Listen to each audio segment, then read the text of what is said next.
Continuing the issue with the crime and punishment, the paper that I just was talking about, another example of this sort of survivor's guilt, which could be another issue which we can talk about, which is survivor's guilt. This happens in a situation when people are at war and people around us, the people who are very close to us,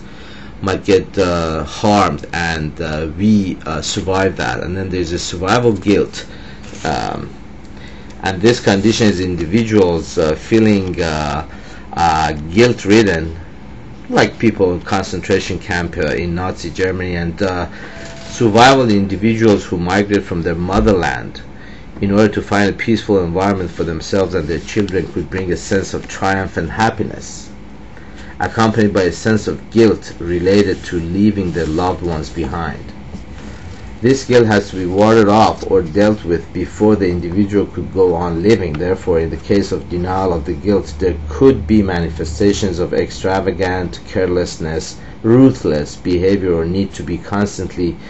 partying and exhibiting one's wealth or powers, which is a defensive measure in dealing with guilt feelings and poor self-esteem.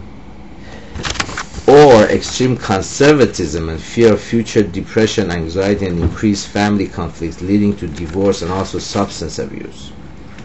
All of the aforementioned patterns of behavior and disorders are an unconscious way one would punish oneself for the crimes, which in this case, crime of survival and leaving the loved ones behind. Now, as you see, it's interesting that punishment done by us to us do not always exhibit themselves by pain or anguish and depression. Rather, grandiosity, extravagance, recklessness, cold-heartedness, and ruthlessness could all be the reaction formations against this survival guilt, and somehow work as a protection against feeling pain and depression. Unfortunately, all of the above reactions, or in other words, inappropriate and destructive manner of working through the guilt, ultimately will put the individual in an isolated, lonely position, which by itself could inflict the pain and anguish related to the guilt. Having a better sense of understanding of our behaviors, and if in doubt, consulting with professionals or trusted ones, is an important preventive and therapeutic strategy to gain insight into the self-destructive patterns with which we may deal with our conscious guilt and therefore prevent further catastrophes in our lives and our loved ones.